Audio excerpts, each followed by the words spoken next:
Dear students, welcome to this lecture. We will discuss the topic Theories of War, Realism, Pacifism and Just War Theory. Under this topic, we will focus on the following questions. How does realism understand war? What is the pacifist stand on war? And how does the just war theory justify war? Dear students, before discussing the different theories of war, let us briefly discuss what qualifies as a war. War is a conflict between relatively large groups of people which involves physical force inflicted by the use of weapons. Starting with the fundamental premise that war is an instrument of national policy, it has been observed in history that while war is waged on the diplomatic, economic and propaganda fronts, the traditional military aspect of war has continued to dominate the discourse in peace and conflict studies. In his famous work on war, Karl von Clausewitz suggests that war is intrinsically political.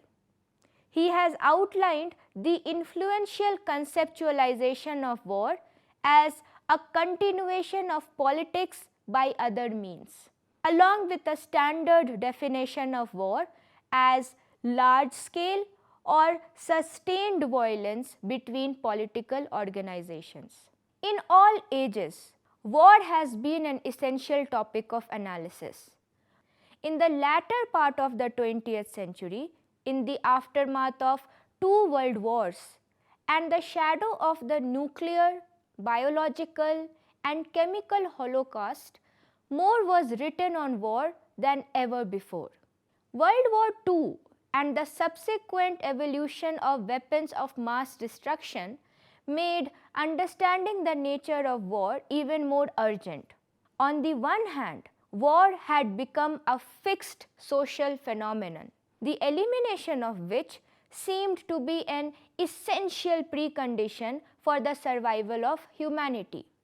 On the other hand, the use of war as an instrument of policy was calculated unprecedentedly by the nuclear superpowers, the United States and the Soviet Union.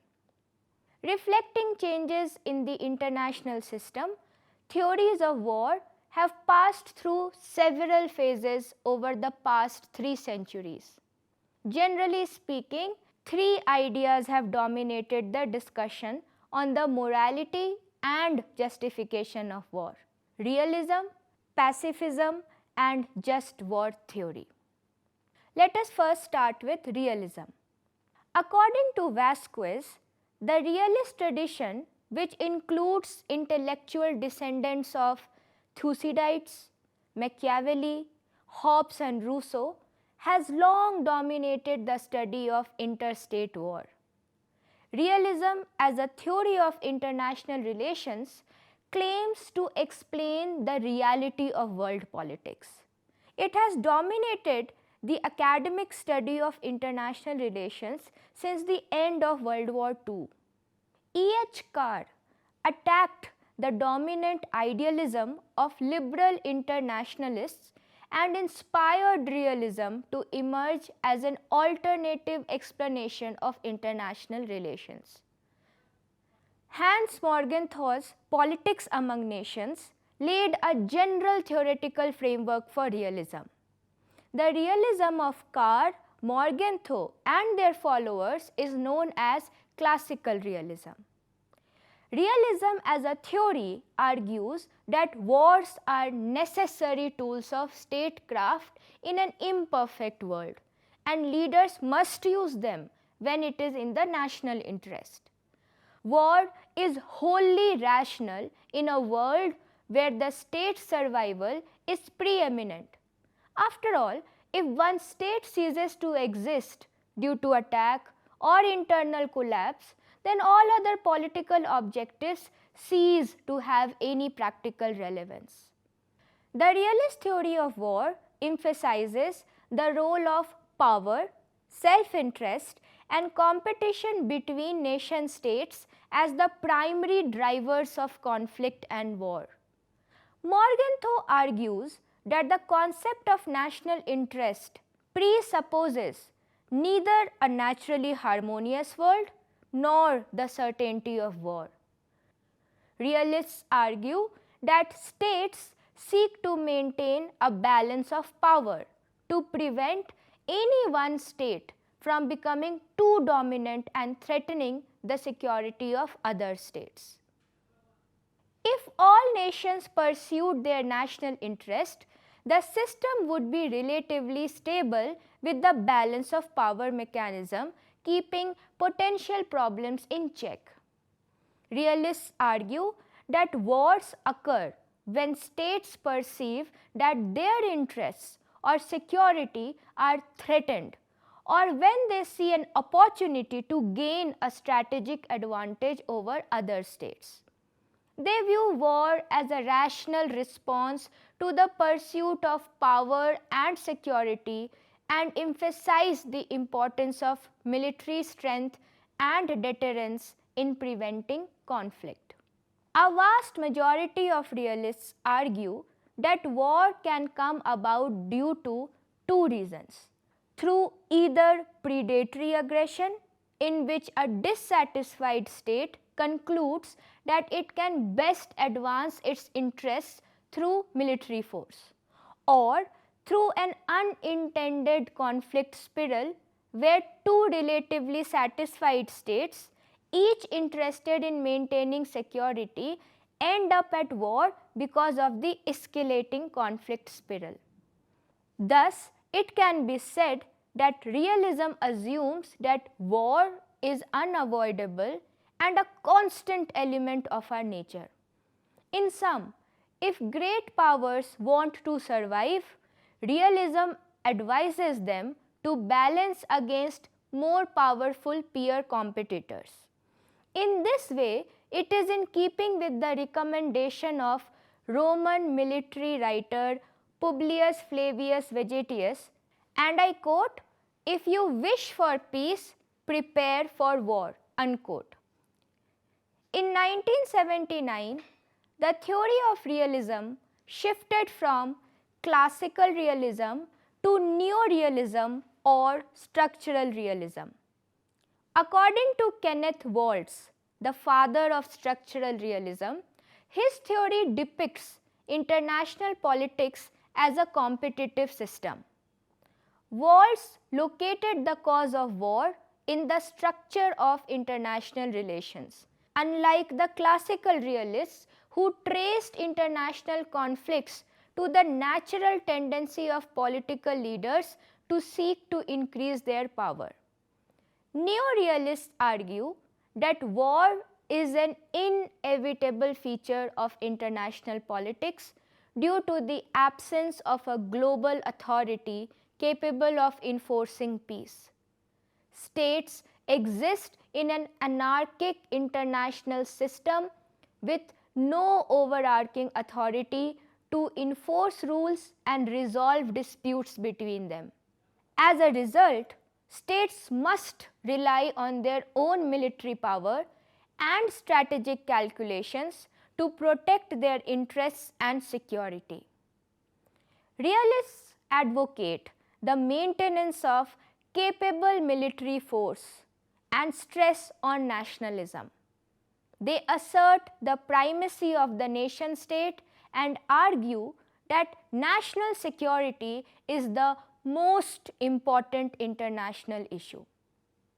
In Waltz's model, the absence of authority above states forces them to make alliances to contain the threats posed by rival powers. The need for security leads states to favor the status quo and adopt a defensive position towards their competitors.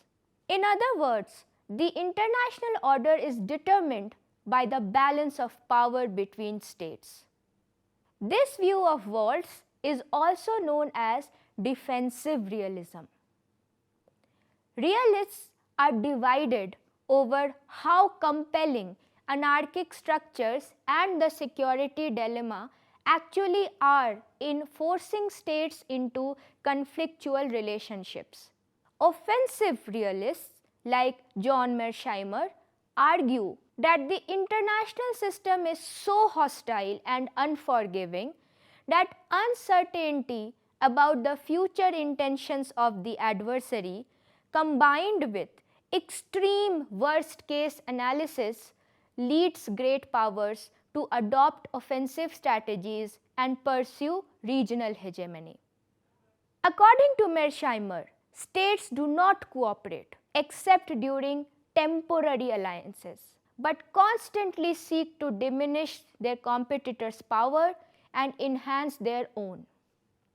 Defensive realists, following Waltz, on the other hand, argue that international anarchy does not in itself force states into conflict and war. They say that war will not arise in a world of purely security seeking states because states tend to seek a stable international equilibrium via a balance of power. However, the core realist proposition remains that variations in power distribution help explain variations in the frequency of war and other forms of international behavior.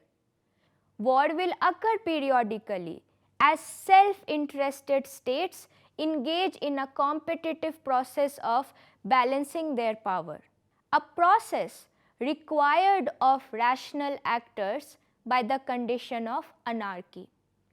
Waltz also agrees that even though states seek only to ensure their safety, a state of war exists in the international system.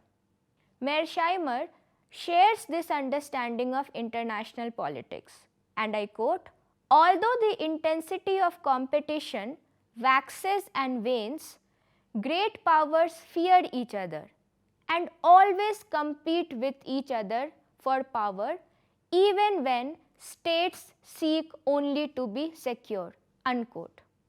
Let us now look at arguments against realism. Realism has been a dominant theoretical perspective in international relations for much of the 20th century and has significantly influenced the study of war and conflict. However, realist theory has also been criticized for its excessive focus on power and self-interest and for failing to account for the role of ideas, norms, and values in shaping international relations. Critics of realist theory argue that it overlooks the role of ideology, identity, and other non-material factors in international relations, and that it can lead to a focus on military solutions rather than diplomatic or cooperative approaches to conflict resolution. Nonetheless, realist theory remains a prominent perspective within international relations and continues to shape discussions of war and conflict in the modern world. Dear students, let us now look at pacifism. Pacifism, as it is understood in ordinary discourse today, includes a variety of commitments on a continuum from absolute adherence to non-violence in all actions to a more focused or minimal sort of anti-warism. Generally understood, pacifism is a commitment to peace and opposition to war. The word pacifism is derived from the word pacific, which means peacemaking. There are several different sorts of pacifism, but they all include the idea that war and violence are unjustifiable and that conflicts should be settled peacefully. The word, but not the idea, is only a century old, first used in 1902 at the 10th International Peace Conference. But the fundamental commitment to peace is an old idea. People are pacifists for one or some of these reasons. Number one, religious faith. A variety of religions have supported pacifist positions. Hindus, Jains, and Buddhists are concerned about ahimsa or non-violence as an essential moral virtue. Likewise, Christians also find a commitment to non-violence at the heart of their tradition. Number two, non-religious belief in the sanctity of life. This reason focuses on the value of human life. The fact that we are human has value in itself. If a person is an end in themselves, it means their inherent value does not depend on anything else. So, nothing can justify taking a person's life. And number three, a practical belief that war is wasteful and ineffective. This line of reasoning believes there are peaceful and non-violent ways to resolve conflicts and accomplish one's goals. It is based on a political and economic assessment of the cost of war and how it leads to a loss of both human and natural resources.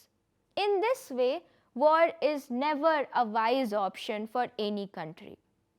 Since the European Renaissance, Western concepts of pacifism have been developed with varying degrees of political influence. Pacifism became widespread as a reaction to the scale of killing in the First World War and the use of universal male conscription, and gained further support after the creation of nuclear weapons. Many believe that pacifism is more than opposition to war. They argue that it must include action to promote justice and human rights. Pacifism is often located on a continuum for assessing the morality of war, including realism, just war theory, and pacifism. Pacifism has often been defined dialectically in relation to the idea of justified violence that is found in the Western just war tradition. In contrast to the just war tradition, pacifism rejects war as an acceptable means for obtaining peace. Pacifists will often refuse to serve in the military. Some also refuse to support political and social systems that promote war. But pacifists need not be passive. Many committed pacifists have been actively involved in non-violent social protest. Pacifism can be used to describe a commitment to non-violence in one's personal life that might include the attempt to cultivate pacific virtues such as tolerance, patience, mercy, forgiveness, and love. It might also be extended to include non-violence toward all sentient beings and thus result in a commitment to vegetarianism and what Albert Schweitzer called reverence for life. Pacifism can be connected to a larger project of spiritual transformation, as in Gandhi's commitment to ahimsa or non-violence. Let us now look at different types of pacifism. Absolute pacifism. It is the belief that it is never right to participate in war, even in self-defense. The value of human life is so high that nothing can justify killing a person deliberately. Absolute pacifism is ideal. It is similar to deontological pacifism. The typical belief of deontological pacifism is that a fundamental law or principle prohibits killing, such as thou shalt not kill. One version of this idea has been defended by Soren Rieder, who argues that the basic presumption of the moral status of persons leads to pacifism. She relies on the basic intuition that respect for persons as ends in themselves requires us not to kill them. Conditional pacifism.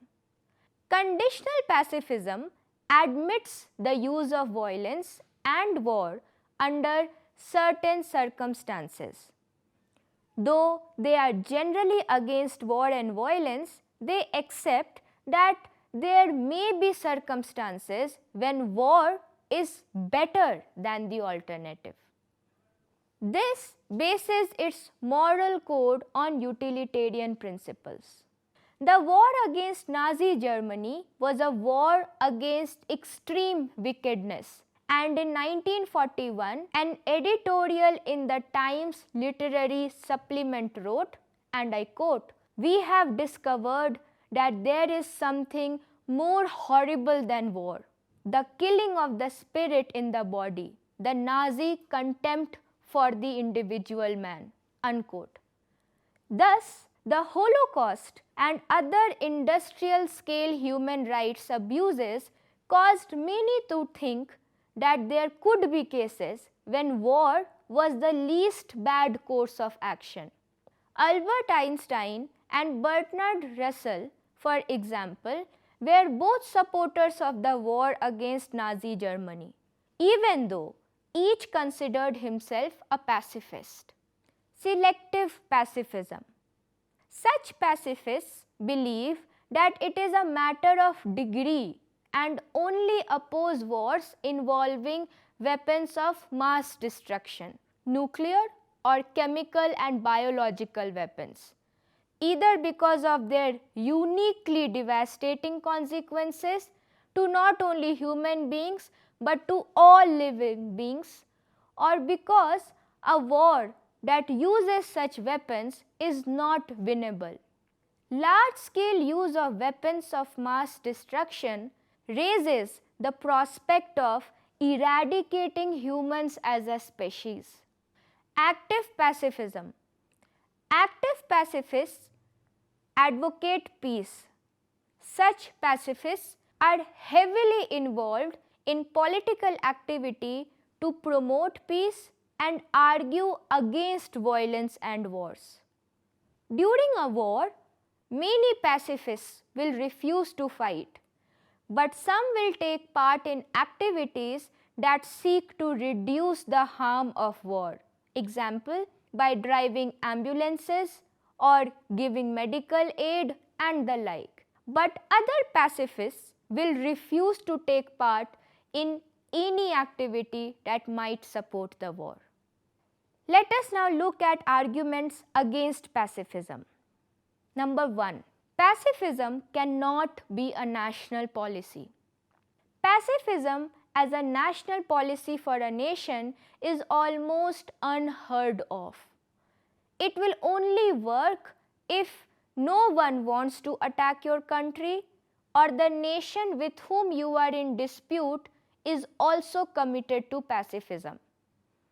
In any other circumstances, adopting a pacifist stance will result in your country rapidly being conquered. Number 2. The logical case against pacifism. Those who oppose pacifism say that because the world is not perfect, war is not always wrong. They say that states must protect their citizens and that citizens have a duty to carry out specific tasks in a just war. Number 3. Pacifism is self-contradictory, unjust, and not effective. This objection claims that pacifism results in a performative contradiction because an absolute pacifist who is unwilling to defend himself simply ends up dead.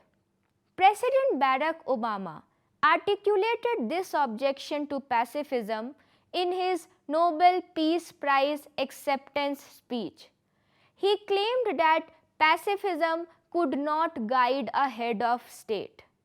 He concluded a non-violent movement could not have halted Hitler's armies. Let us now discuss just war theory. Stephen Lee claims that just war theory is in the middle between realism and pacifism. In his text Ethics and War, an introduction, Lee describes the logical relationship between these competing views. And I quote, "One way to view the relationship between realism, pacifism, and just war theory is that just war theory occupies a middle position between the extremes of realism and pacifism. Realism claims that no wars are unjust, while pacifism claims that all wars are unjust. The just war tradition is between them because it claims that some wars are just and some are not." Unquote. Just war theory deals with the justification of how and why wars are fought. It has a long history. The principles of a just war originated with classical Greek and Roman philosophers like Plato and Cicero and were added to by Christian theologians like Augustine and Thomas Aquinas. The classic just war theory has its origins in Christian theology. Saint Augustine is heralded to be the founding father of just war theory. He referred to the Bible and regarded some wars as necessary to amend evil. In De Libero Arbitrio, we find Augustine's earliest treatment of killing and warfare. Augustine never set out to write a theory of just war. One must go through his many writings to understand his view.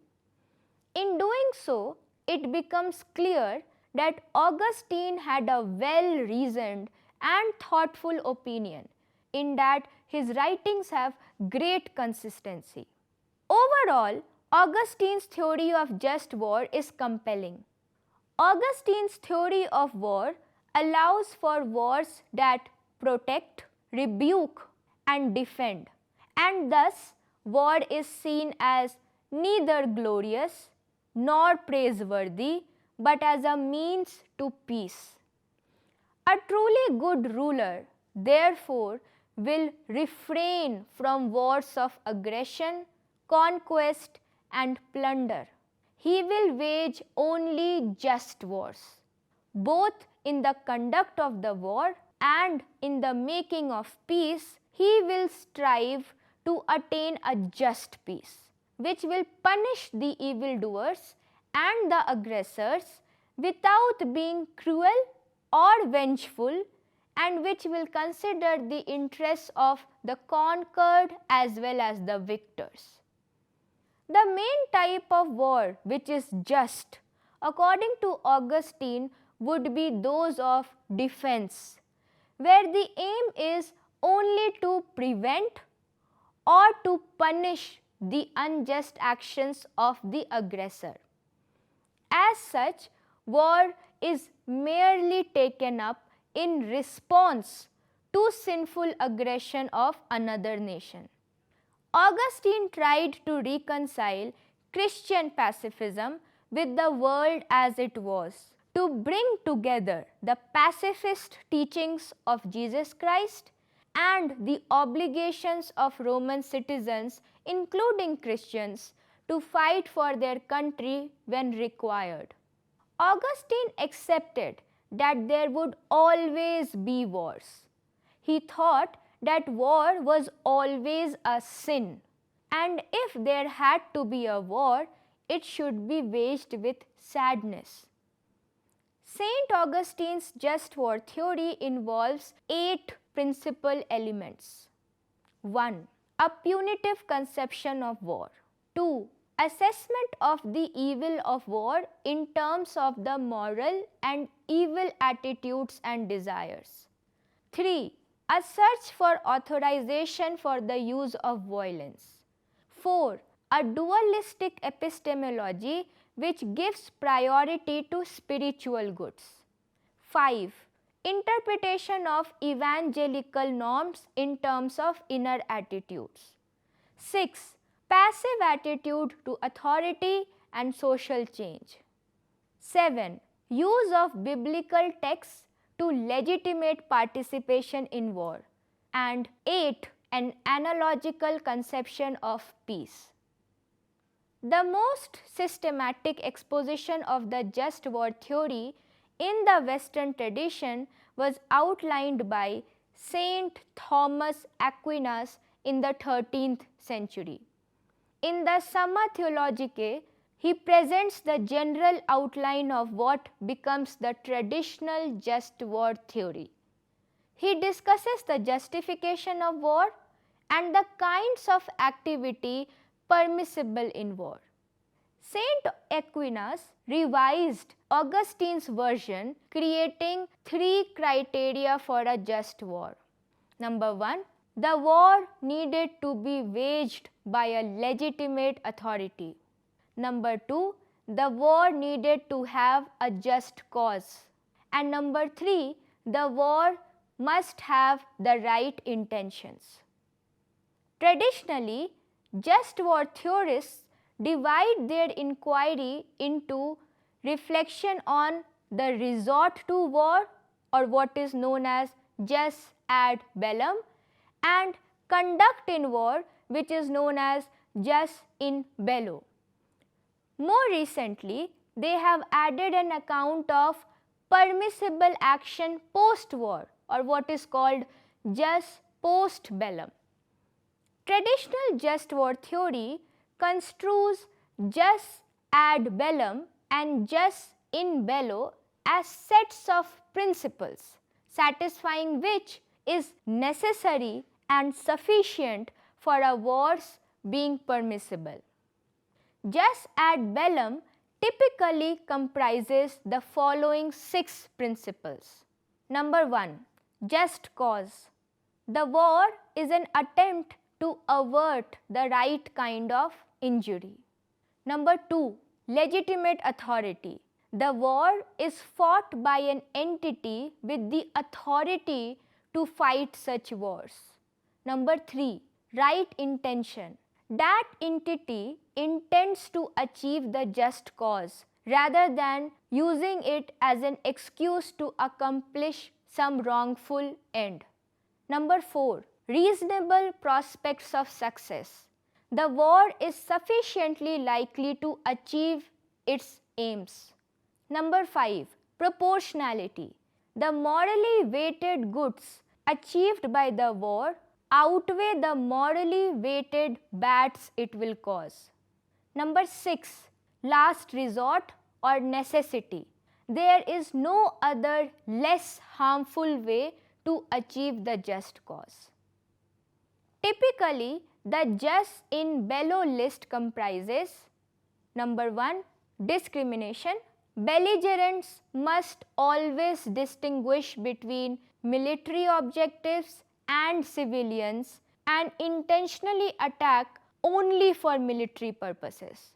Number 2. Proportionality. Foreseen but unintended harms must be proportionate to the military advantage achieved. Number 3. Necessity. The least harmful means feasible must be used. In the 20th century, just war theory was revived mainly in response to the invention of nuclear weaponry and American involvement in the Vietnam War. The most important contemporary texts include Michael Walzer's Just and Unjust Wars and War and Justice, among many others. Let us now look at some of the arguments against the just war theory. Some people argue that the just war doctrine is inherently immoral. Morality must always oppose deliberate violence. Just war ideas tend to make violence acceptable rather than restrain it. Others suggest that there is no place for ethics in war. All war is unjust and has no position in any ethical theory. Some argue that the decision to wage war is governed by realism and relative strength instead of ethics. Still others argue that the doctrine does not apply in the conditions of modern conflicts. The just war theory is seen as unrealistic and pointless. In a conflict, the strong do what they will and the weak do what they must. The doctrine of just war can deceive a person into thinking that because war is just, it is actually a good thing. But behind contemporary war theory lies the idea that war is always wrong. A just war is permissible because it is a lesser evil, but still evil. To conclude, all these theories of war remain significant in contemporary times. They continue to provide alternative explanations of reasons behind wars in particular and behaviors of state towards each other in global politics in general. Dear students, I hope you enjoyed this lecture. See you again with another topic. Goodbye.